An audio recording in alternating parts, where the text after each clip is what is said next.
ಇವತ್ತು ಅತ್ಯಂತ ಮುಕ್ತವಾಗಿ ಬಹಳ ನೇರವಾಗಿ ನಿಮ್ಮೊಟ್ಟಿಗೆ ನಾನು ಮಾತನಾಡಲೇಬೇಕು. ನಾನೊಬ್ಬನೇ ಇರ್ತೇನೆ. ಇವತ್ತು ಯಾವ ಗೆಸ್ಟ್ಗಳನ್ನು ಕೂಡ ನಾನು ಜಾಯಿನ್ ಮಾಡಿಸ್ಕೊಳ್ಳೋದಿಲ್ಲ. ಯಾಕೆಂತಂದ್ರೆ ಹೃದಯ ಕಲಿಕ್ ಹೋಗಿದೆ. ಹೃದಯದ ಮೇಲೆ, ಎದೆಯ ಮೇಲೆ ಒಂದು ಬಹಳ ದೊಡ್ಡ ಬಂಡೆಗಲ್ಲನ್ನ ಯಾರೋ ಎತ್ತಾಕಿದ್ದಾರೆ ಅನ್ನುವ ಭಾವನೆಯೊಂದಿಗೆ ನಾನು ನಿಮ್ಮ ಜೊತೆಗೆ ಇವತ್ತು ಜಾಯ್ನ್ ಆಗಿದ್ದೇನೆ. ಕಳೆದ 3 ದಿನಗಳಿಂದ ಕರ್ನಾಟಕ ರಾಜ್ಯದಲ್ಲಿ ನಡೀತಾ ಇರುವ ಈ ಕ್ರೈಮ್ಗಳನ್ನು ನಾವು ಗಮನಿಸ್ತಾ ಇದ್ದೀವಿ. ಯಾಕೆ ಹಿಂಗಾಗೋಯ್ತು ಅನ್ನೋದು ನನಗೆ ಈ ಕ್ಷಣದವರೆಗೂ ಕೂಡ ಅರ್ಥನೇ ಆಗದೆ ಇರೋದು. ಬಿಡ್ರಿ, ಜನ ಇದ್ಮೇಲೆ ಕ್ರೈಮ್ ಆಗತ್ತೆ ಬಿಡ್ರಿ ಅಂತ ತಾವನ್ಬೋದು. ಹೌದು, ಜನ ಇದ್ಮೇಲೆ ಕ್ರೈಮ್ ಆಗುತ್ತೆ, ಜನ ಇದ್ಮೇಲೆ ಸಮಸ್ಯೆ ಆಗುತ್ತೆ, ಜನ ಇದ್ಮೇಲೆ ತೊಂದರೆ ಆಗುತ್ತೆ, ಜನ ಇದ್ಮೇಲೆ ಮತ್ತೊಂದೇನೋ ಆಗುತ್ತೆ. ಆಯ್ತು, ಆದ್ರೆ ಕಾನೂನು ಮತ್ತೊಂದು ಮಗದೊಂದು ಅದು ಇದು ಅಂತ ನಾವು ನೀವು ಎಲ್ಲ ಮಾಡ್ಕೊಂಡ್ ಬಂದಿದ್ದೀವಲ್ಲ ಸ್ವಾಮಿ. ಆ ಕಾನೂನಿಗೆ ಕವಡೆ ಕಾಸಿನ ಕಿಮ್ಮತ್ ಕೊಡದೆ, ಆ ಕಾನೂನಿಗೆ ಗ್ಯಾರಂಟಿ ಇಲ್ಲ ಅನ್ನೋ ತರದಲ್ಲಿ ಯಾಕೆ ಇವತ್ತು ನಮ್ಮ ಸಮಾಜದಲ್ಲಿ ಜನ ನಡ್ಕೊಳ್ತಾ ಇದ್ದಾರೆ? ಇವತ್ತಿನ ವ್ಯೂ ಪಾಯಿಂಟ್ ನಲ್ಲಿ ನಾನು ಈ ಪ್ರಶ್ನೆಯನ್ನ ಕೇಳ್ತಾ ಈ ಕಾರ್ಯಕ್ರಮನ ಶುರು ಮಾಡ್ತಾ ಇದ್ದೇನೆ. Let us begin the show now. Congress ಸರ್ಕಾರದ ಆಡಳಿತದಲ್ಲಿ ಯಾವುದು ಗ್ಯಾರಂಟಿ ಇದೆ? ಯಾಕೆ ಅಶಾಂತಿ ಸೃಷ್ಟಿಸುವಂತ ಸರಣಿ ಕೃತ್ಯಗಳು ನಡೀತಾ ಇದೆ? ಕರುನಾಡಲ್ಲಿ ಜನರ ಜೀವಕ್ಕೆ ಬೆಲೆ ಇಲ್ದಂಗಾಗೋಯ್ತಾ? ಹಾಡ ಹಗಲೆ ಮರ್ಡ್ರು, ಕಾಲೇಜಲ್ಲೇ ಚಾಕು ಇರಿತಾ ಅಲ್ರಿ, ಏನ್ರಿ ಆಗ್ತಾ ಇದೆ? ನನಗೆ ನಾಳೆ ನಡ್ಕೊಂಡು ಹೋಗಕ್ ಭಯ ಅಲ್ರಿ. ಇವ್ರು ಯಾರೋ ಹೇಳುವಂತೆ ಸಂಪೂರ್ಣವಾಗಿ ಕಾನೂನು ಸುವ್ಯವಸ್ಥೆ ಹದಗೆಟ್ಟಿದ್ಯಾ? ನೀವು ಕಾನೂನು ಗ್ಯಾರಂಟಿ ಕೊಡ್ತೀರಾ? ಈ ಪ್ರಶ್ನೆ ಮಾಡಲೇಬೇಕು. ಯಾಕೆ ಹಿಂಗಾಗ್ತಾ ಇದೆ? Why this is happening between us? ಅವನು ಬರ್ತಾನೆ, ಒಂದು ಕೂಸಿಗೆ ಇರಿತಾನೆ, ಇನ್ನೊಬ್ರು ಅವನು ಬರ್ತಾನೆ, ಅವನು ಪಾರ್ಕಲ್ಲಿ ಇರಿತಾನೆ. ಯಾಕೆ ಹಿಂಗ್ ಹದಗೆಡ್ತಾ ಇದೆ? ಇನ್ನೊಬ್ಬ ಮೈಸೂರಲ್ಲಿ ಬೇರೆ ರೀತಿಯಲ್ಲಿ ಟಾರ್ಚರ್ ಕೊಡ್ತಾನೆ. ವಿದ್ಯಾರ್ಥಿನಿಯನ್ನ ಚಾಕುವಿನಿಂದ ಚುಚ್ಚಿ ಕ್ಷುದ್ರ ಪ್ರೇಮಿಯೊಬ್ಬ ಕೊಲ್ತಾನೆ. ಹುಬ್ಬಳ್ಳಿಯ BVB ಕಾಲೇಜ್ ಕ್ಯಾಂಪಸ್ ಅಲ್ಲಿ ಭೀಕರವಾದಂತಹ ಮರ್ಡರ್ ಆಗುತ್ತೆ.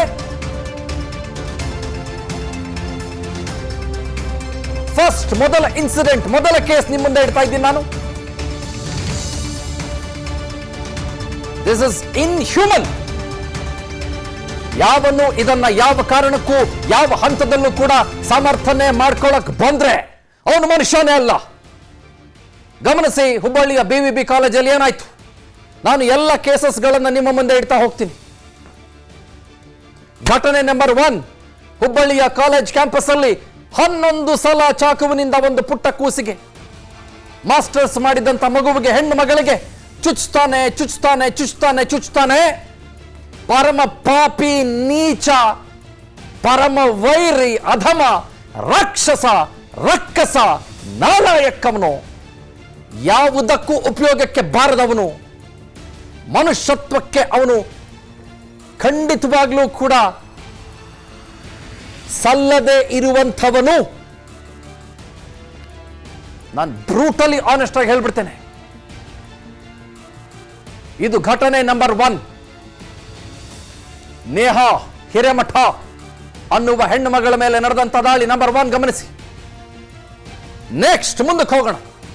ಘಟನೆ ನಂಬರ್ 2, ಬ್ರೇಕಿಂಗ್ ಪ್ಲೀಸ್. ಬೆಂಗಳೂರಿನ ಪಾರ್ಕ್ ಅಲ್ಲಿ ಹಾಡ ಹಗಲೇ ಡಬಲ್ ಮರ್ಡರ್ ಆಗುತ್ತೆ. Double murder. ಪ್ರೀತಿ ನಿರಾಕರಿಸೋದಕ್ಕೆ ಯುವತಿಗೆ ಚುಚ್ಚಿ ಒಬ್ಬ ವ್ಯಕ್ತಿ ಕೊಲೆ ಮಾಡ್ಬಿಡ್ತಾನೆ. ಮಗಳನ್ನ ಕೊಂದಿದ್ದಕ್ಕೆ ಆತನ ಉಸಿರನ್ನ ತಾಯಿ ನಿಲ್ಲಿಸಿ ಬಿಡ್ತಾಳೆ.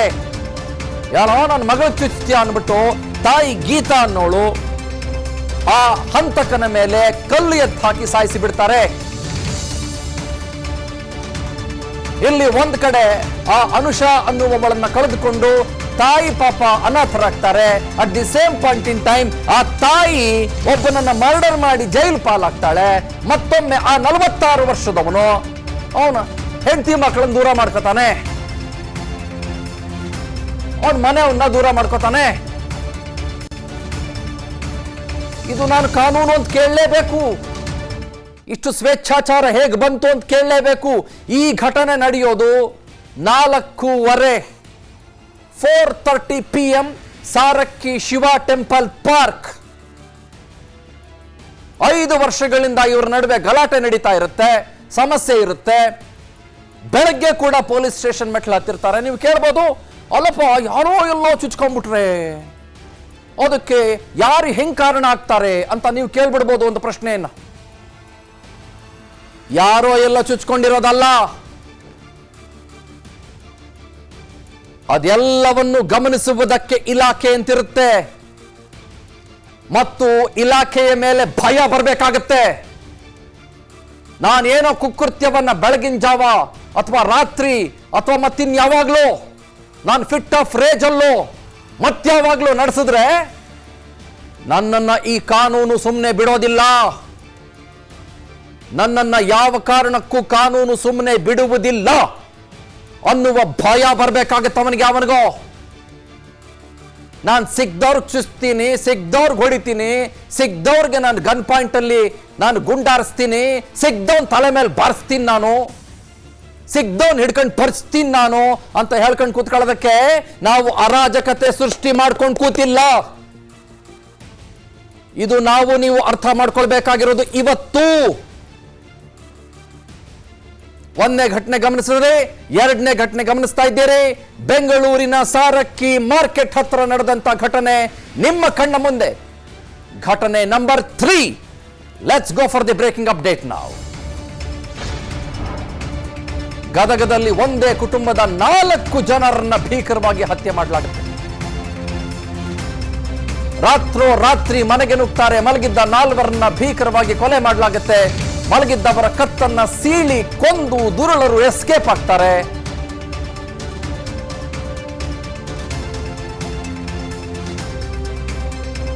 ಇದನ್ನು ಏನಂತ ವಿವರಿಸ್ತೀರಿ? ಅವನು ಯಾವನೋ ಗೊತ್ತಿದ್ದವನೇ ಮಾಡ್ದ, ಅಯ್ಯೋಯ್ಯೋ ಅವ್ರಿಗೇನೋ ದ್ವೇಷ, ಮತ್ತೊಂದು ಬೇರೆ ಬೇರೆ ಅಂತೀರಾ? ಅಲ್ರಿ, ಒಂದು ಭಯ ಅನ್ನೋದಿರ್ಬೇಕಲ್ರಿ, ಒಂದು ಹೆದರಿಕೆ ಅನ್ನೋದಿರ್ಬೇಕಲ್ರಿ, ಒಂದು ಸಮಾಜದ ಸ್ವಾಸ್ಥ್ಯದ ಬಗ್ಗೆ ಒಂದು ಕನಸು ಅನ್ನೋದಿರ್ಬೇಕಲ್ರಿ. ಅವನು ಯಾವನೋ ಮಾಡಿದ್ದವನಾಗಿರ್ಬೋದು. ಯಾರು ಇನ್ನಿಬ್ರು ಬಚಾವಾಗಿದ್ದಾರೆ ಪುಣ್ಯಕ್ಕೆ. ಈ ಒಂದು ಘಟನೆಯಲ್ಲಿ ಒಂದು 6 ಜನನೋ 5 ಜನನ ಸತ್ತೋಗ್ಬೇಕಾಗಿತ್ತು. ಈ ಘಟನೆಯಲ್ಲಿ ತಾವು ಗಮನಿಸ್ತಾ ಇದ್ದೀರಿ, ಚೂರಿ ಗಮನಿಸ್ತಾ ಇದ್ದೀರಿ. ಮನೆಗೆ ನುಗ್ತಾರೆ.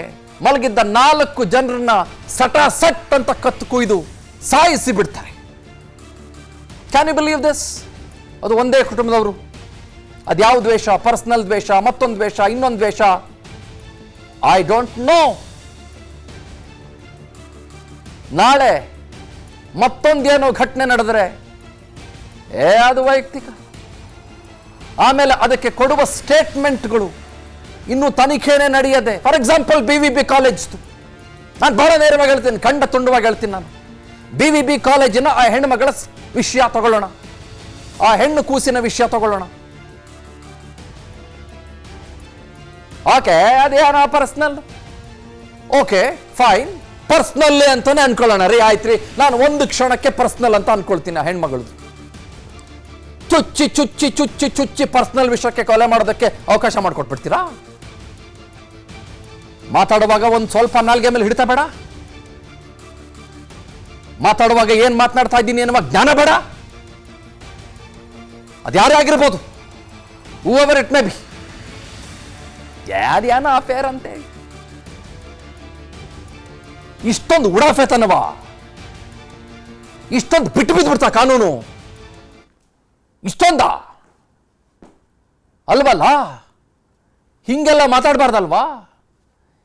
ಹೀಗೆಲ್ಲ ಬಾಯಿಂದ ಮುತ್ತುಗಳು ಉದುರಬಾರ್ದಲ್ವಾ? ಘಟನೆ 1, ಘಟನೆ 2, ಘಟನೆ 3, ಅಫೇರ್ ಏನ್ ಮಾಡೋದು? ಹೌದಾ?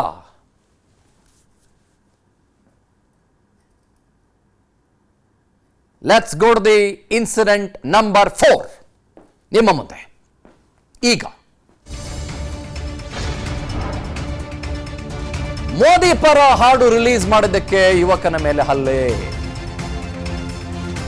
ಮೈಸೂರಲ್ಲಿ ಬಾಟ್ಲಿಯಿಂದ ಹೊಡೆದು ಸಿಗರೇಟ್ನಿಂದ ಸುಟ್ಟು ವಿಕೃತಿ.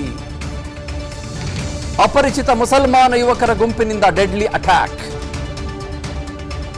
ಮೋದಿ ಪರ ಒಬ್ಬ ಹುಡುಗ ಹಾಡನ್ನ ಬಿಡುಗಡೆ ಮಾಡ್ತಾನೆ. ಅದು ಅವನಿಷ್ಟ, ಅವನು ಮೋದಿ ಅವರ ಪರವಾಗಾದರೂ ಹಾಡು ರಿಲೀಸ್ ಮಾಡ್ಬೋದು, ಮಾನ್ಯ ರಾಹುಲ್ ಗಾಂಧಿ ಅವರ ಪರವಾಗಿ ಕೂಡ ಅವನು ಹಾಡನ್ನು ರಿಲೀಸ್ ಮಾಡ್ಬೋದು. ಅದು ಅವನವನ ಅಭಿಮಾನ, ಅದು ಅವನವನಿಗಿಷ್ಟ.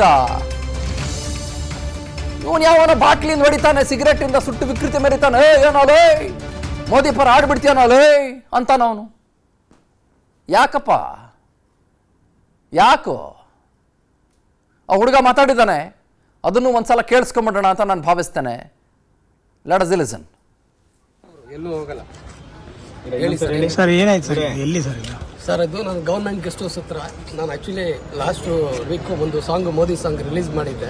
ಆ್ಯಕ್ಚುಲಿ ನಮ್ಮ ಆಫೀಸಲ್ಲಿ ಎಲ್ಲ ಕಡೆಯಿಂದ ಬಂದು ಸಬ್ಸ್ಕ್ರೈಬ್, ನನಗೆ ಗೊತ್ತಿರೋ ಫ್ರೆಂಡ್ಸ್ಗಳಿಗೆಲ್ಲ ಸಬ್ಸ್ಕ್ರೈಬ್ ಮಾಡಿಸ್ತಾ ಇದೆ, ಚಾನಲ್ ಶೇರ್ ಮಾಡ್ತಾ ಇದೆ. ನಾನು ಕೂತ್ಕೊಂಡಿದ್ದೆ, ಯಾರೋ ಒಬ್ಬ ಹುಡುಗ ಬಂದ ಗೌರ್ಮೆಂಟ್ ಗೆಸ್ಟ್ ಹೌಸಲ್ಲಿ. ನನಗೆ ಖಂಡಿತವಾಗ್ಲೂ ಅವ್ನು ಮುಸ್ಲಿಮ್ ಅಂತ ಮದರ್ ಪ್ರಾಮಿಸ್ ಗೊತ್ತಿರಲಿಲ್ಲ. ನಾನು ಅವನಿಗೆ ಈ ಥರ ನಮ್ದೊಂದು ಸಾಂಗ್ ಮಾಡಿದ್ದೀನಿ ಸರ್, ಇಷ್ಟ ಆದರೆ ನೋಡಿ ನಮ್ಮ ಚಾನಲ್ ಸಬ್ಸ್ಕ್ರೈಬ್ ಮಾಡಿ ನಿಮ್ಮ ಫ್ರೆಂಡ್ಸ್ ಹತ್ರ ಎಲ್ಲ ಶೇರ್ ಮಾಡ್ತೀನಿ. ಅದು ಹೌದಾ, ತೋರಿಸಿ ಅಂದರು.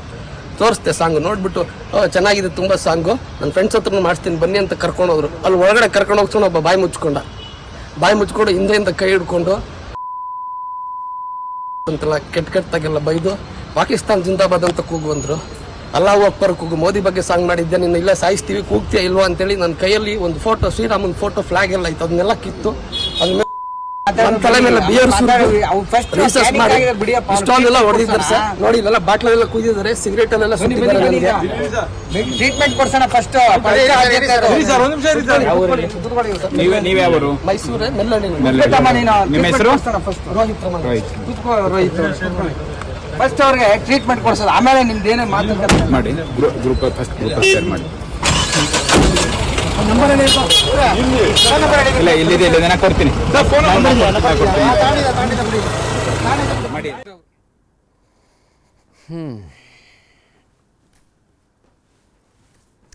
ಮೋದಿಯ ಸಮರ್ಥಕರೋ ಮೋದಿಯ ಸಮರ್ಥಕರಲ್ವೋ, ಮೋದಿಯವರನ್ನು ನೀವು ಇಷ್ಟಪಡ್ತಿರೋ ಮೋದಿಯವರನ್ನು ಇಷ್ಟಪಡೋದಿಲ್ವೋ, ಅದು ನನಗೆ ಬಹಳ ಪ್ರಸ್ತುತ. ಅದು ಅವರವ್ರ ಇಷ್ಟ. ಇರೋ ಬರೋರೆಲ್ಲ ಮೋದಿಯವರನ್ನ ಪ್ರೀತಿಸಬೇಕು ಅಂತೇನಿಲ್ವಲ್ಲ. ದೇಶದ ಪ್ರಧಾನಮಂತ್ರಿಗಳವರು ಆ ಒಂದು ಅದ್ಭುತವಾದಂಥ ಘನತೆಯುಳ್ಳಂಥ ಹುದ್ದೆಗೆ ಗೌರವ ಕೊಡಬೇಕಾಗಿರೋದು ನನ್ನ ಕರ್ತವ್ಯ, ನಿಮ್ಮ ಕರ್ತವ್ಯ. ಮತ್ತು ಆತನಿಗೆ ಯಾರಿಗೋ ಒಬ್ಬನಿಗೆ ಅಭಿಮಾನ ಇದೆ. ಆತ ಮೋದಿ ಅವರ ಹೆಸರಿನಲ್ಲಿ ಒಂದು ಹಾಡು ಮಾಡಿದ್ದಾನೆ, ಒಂದು ಸಾಂಗ್ ಕ್ರಿಯೇಟ್ ಮಾಡಿದ್ದಾನೆ. ಸಬ್ಸ್ಕ್ರೈಬ್ ಮಾಡಿ ಅಂತ ಅವನು ಎಲ್ಲೆಲ್ಗೋ ಹೋಗಿದ್ದಾನೆ, ಯಾವುದೋ ಗೌರ್ಮೆಂಟ್ ಆಫೀಸ್ಗೆ ಹೋಗಿದ್ದಂತೆ. ಮಾಡಿಸ್ತೀನಿ ಬಾ ಸಬ್ಸ್ಕ್ರೈಬ್ ಅಂದ್ಬಿಟ್ಟು ಅವನ ಕರ್ಕೊಂಡು ಹೋದಂತೆ. ಸಿಕ್ ಹಂಗೆ ಹೊಡೆದಿದ್ದಾನೆ ಅವನು. ಯಾಕೆ? ಅದರ ಜೊತೆಗೆ ಶತ್ರು ರಾಷ್ಟ್ರದ ಪರವಾಗಿ ಘೋಷಣೆ ಕೂಗು ಅಂದಿದ್ದಾರೆ. ಆಮೇಲೆ ಇನ್ನೊಂದು, ರಾಮನ ಫೋಟೋ ಇತ್ತಂತೆ, ಪ್ರಭು ಶ್ರೀರಾಮನ ಫೋಟೋ, ಅದನ್ನು ಬೇರೆ ರೀತಿಯಲ್ಲಿ ಹಾಳುಗೆಡವಿದ್ದಾರೆ. ಯಾವ ರೀತಿ ಅಂತ ನಾನು ಹೇಳೋದಿಲ್ಲ, ನನಗೆ ಭಾಳ ಬೇಜಾರಾಗುತ್ತೆ ಹೇಳೋದಕ್ಕೆ. ಏನಿದು? ಎಲ್ಲಿಗೆ ಹೋಗ್ತಾ ಇದ್ದೀವಿ ನಾವು? Where are we heading towards? ಯಾಕೆ ಇಷ್ಟೊಂದು ಸಮಸ್ಯೆ? ಯಾಕೆ ಇಷ್ಟೊಂದು ತೊಂದರೆ? For what reason man? ಯಾಕೆಪ್ಪ? ಯಾಕ್ರಿ ಸಾಹೇಬ್ರೆ? ಯಾಕೆ ಮೇಡಮ್? ಎಂಥದಕ್ಕೆ ಕ್ಯೂ? ನಂಗೆ ಗೊತ್ತಾಗ್ತಾ ಇಲ್ಲ. ಇಷ್ಟೊಂದೆಲ್ಲ ಸಮಸ್ಯೆಗಳ. Where are we heading? Where are we heading, man? I will show you. ನಾವು ಎಲ್ಲಿಗೆ ಹೋಗ್ತಾ ಇದ್ದೀವಿ ತೋರಿಸ್ತೇನೆ. ಸ್ಮಾಲ್ ಬ್ರೇಕ್ ಆದಮೇಲೆ ಇಷ್ಟು ಮಾತ್ರ ಅಲ್ಲ, ಇದು 4 ಇನ್ಸಿಡೆಂಟು, ಇನ್ನೂ 6 ಇದೆ. ಕನಿಷ್ಠ ಪಕ್ಷ 4ರಿಂದ 5 ಅಂತೂ ಇದೆ. ಕಳೆದ 2 ದಿನದಲ್ಲಿ ನಡೆದಿರೋದು. ಯಾಕೆ? ಅನುಕ್ಷಣದ ಸುದ್ದಿಗಳಿಗಾಗಿ ವಿಸ್ತಾರ ನ್ಯೂಸ್ ಯೂಟ್ಯೂಬ್ ಚಾನೆಲ್ ಸಬ್ಸ್ಕ್ರೈಬ್ ಮಾಡಿ. ಹೊಸ ಸುದ್ದಿಗಳ ನೋಟಿಫಿಕೇಶನ್ಗಾಗಿ ಬೆಲ್ ಐಕಾನ್ ಕ್ಲಿಕ್ ಮಾಡಿ. ಲೇಟೆಸ್ಟ್ ಅಪ್ಡೇಟ್ಸ್ಗಾಗಿ www.vistaranews.com ವೆಬ್ಸೈಟ್ಗೆ ವಿಸಿಟ್ ಮಾಡಿ. ಅಂಗೈಯಲ್ಲೇ ಜಗತ್ತಿನ ಸುದ್ದಿ ತಿಳಿಯಲು ವಿಸ್ತಾರ ನ್ಯೂಸ್ ಕನ್ನಡ ಆಪ್ ಡೌನ್ಲೋಡ್ ಮಾಡಿ.